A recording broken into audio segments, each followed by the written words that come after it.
Our first speaker is Christiana Adcock. She's at Stanford University, and she did her practicum at the National Renewable Energy Laboratory.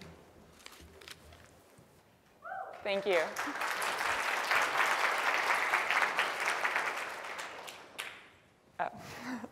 I'm going to be speaking about hybrid modeling and how that can be used for wind farm simulation and control. To start off, I'll give some definitions that are important for understanding wind farm simulations. The first is a boundary layer, which is a thin layer of fluid near a surface where the velocity of that fluid is 0 at the surface, and then it increases to a non-zero bulk velocity away from the surface. A wake is a region of low-speed wind downstream, for example, of a wind turbine, and for the turbine case, it comes from the turbine extracting power from the wind. We can use these definitions to understand some of the key characteristics of wind farms that we want to capture in our simulations. The first is the wake behind the wind turbine, which is influenced by the boundary layer over each of the turbine blades. The next is the atmospheric boundary layer, or the ABL, where here we care about including the Coriolis effect and buoyancy. The Coriolis effect comes from the interaction of moving wind with the rotation of the Earth, and buoyancy comes from gradients in the temperature of the atmosphere. We also care about the interactions in between the wake and the ABL, and finally, interactions in between different turbines.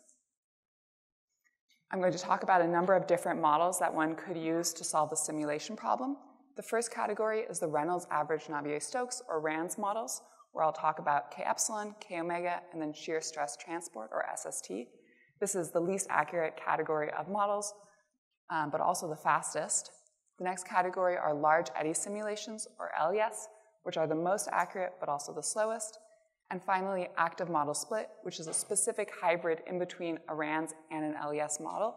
A key thing here is that it's not zonal, so both the RANS and the LES contributions are active everywhere in space. This is different than many hybrid approaches where you have an area where you use RANS, an area you use LES, and then some sort of blending in between. And the goal of having both contributions active is to have kind of a more consistent model throughout the domain. So we can now look at how each of these models does for the 4 characteristics that we want to capture in our wind farm simulations. So for K epsilon, RANS K epsilon, this has been used very extensively for modeling the atmospheric boundary layer, and it does very well here. Where it runs into issues is that near the blade you have adverse pressure gradients, and typically K epsilon doesn't work well for those situations. For K omega, this works well in adverse pressure gradients like those near the blade.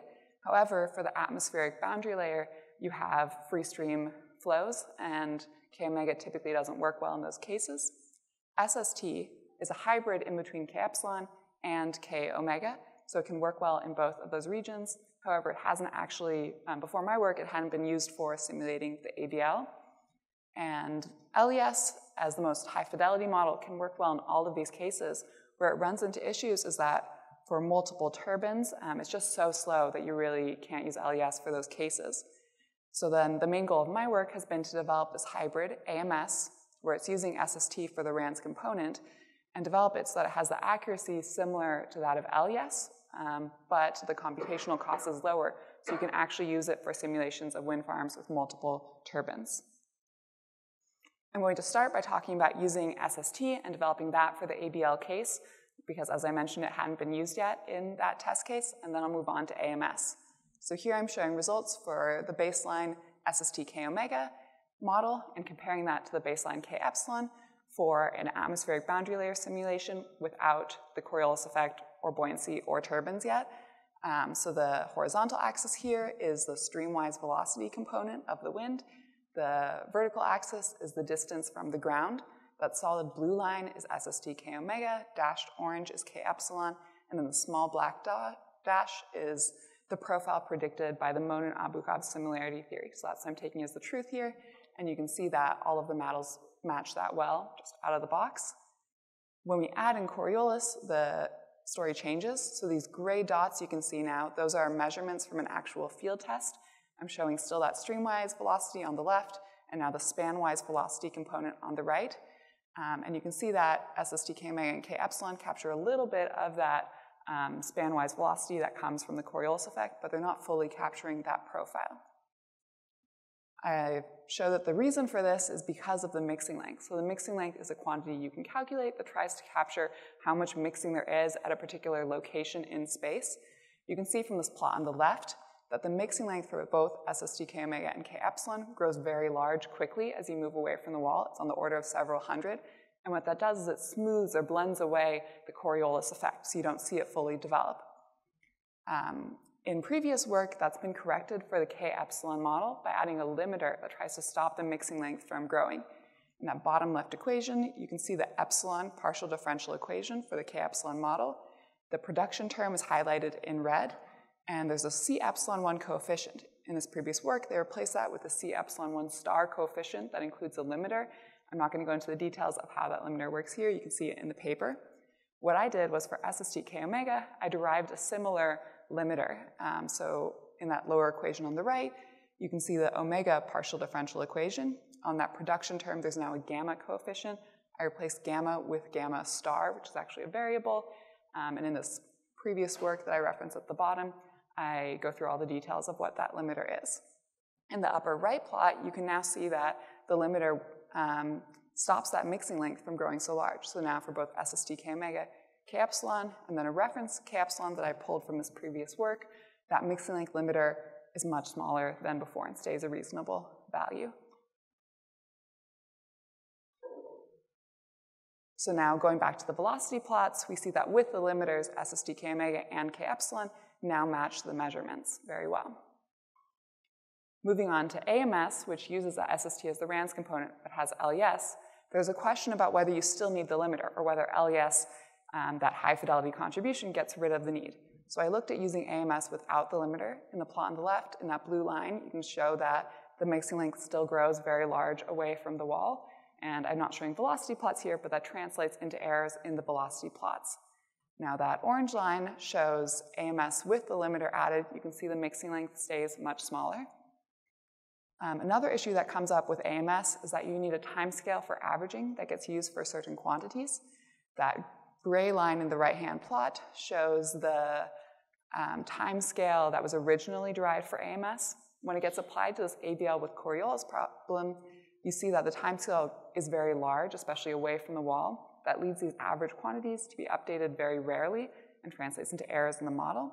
I derived a different timescale that's based on the mixing length, and that stops the timescale from being so large.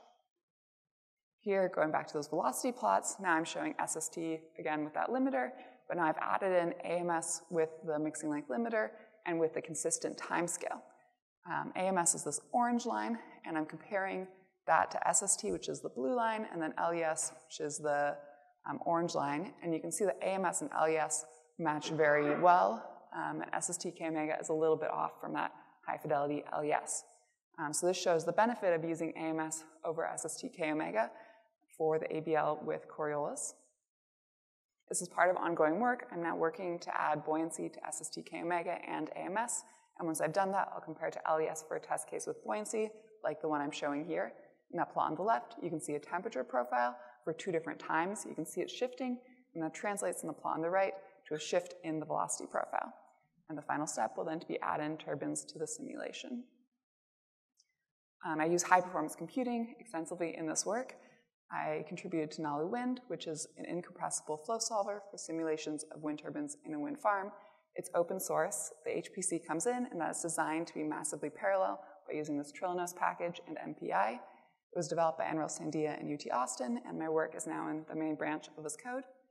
In my simulations, everything I've shown so far, I ran on Eagle, which is an HPC system at Enril, to give a sense of how long these simulations take for a simulation of the ABL with 8 nodes and 18 processors per node.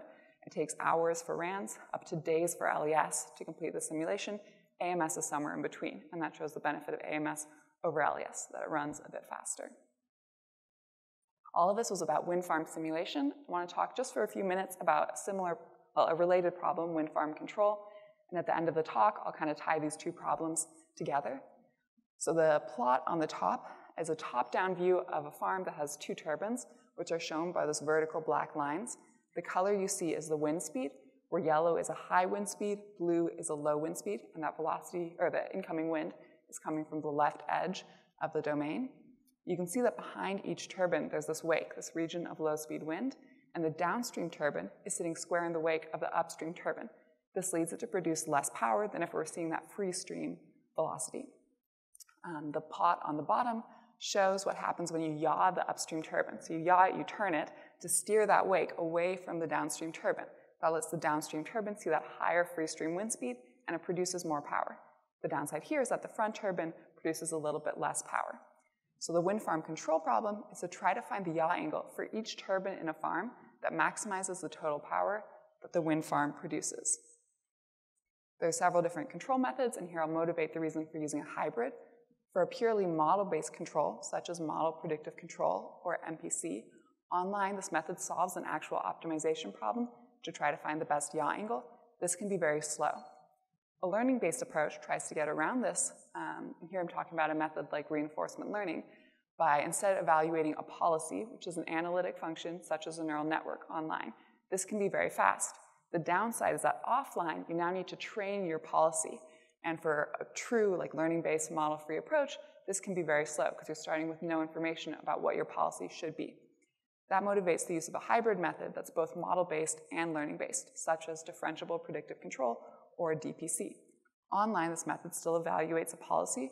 Offline, you still have to train this policy. The benefit is that during your training, you actually make use of your model. So for DPC, you differentiate through your model, and then you can do gradient descent to update the parameters of your policy. For example, update the weights and biases of your network by actually differentiating through your model. And since you're using your model, that can make training much faster. The one shortcoming is that it's hard to implement because you need to implement basically everything for a model-based and a learning-based approach.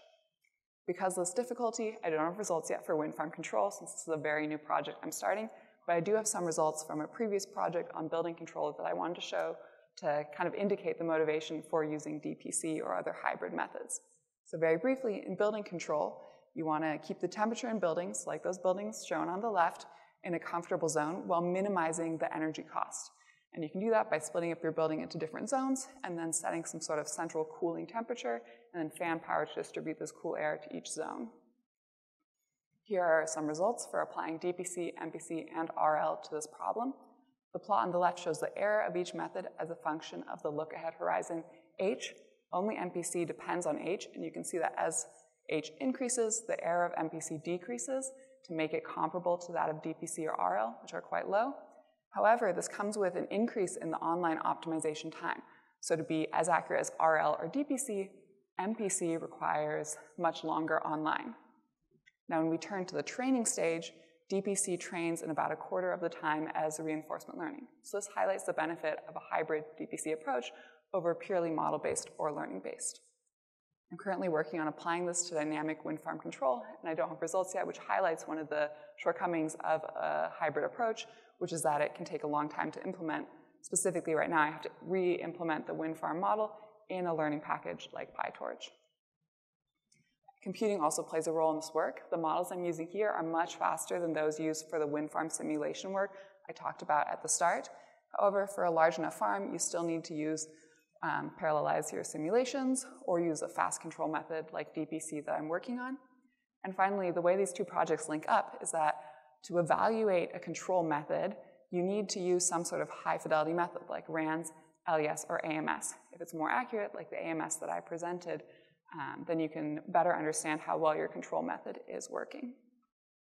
I would like to acknowledge my advisor, the many collaborators I've had at NREL and UT Austin, my funding and computing resources. We're excited, and I would love to take any questions at this time.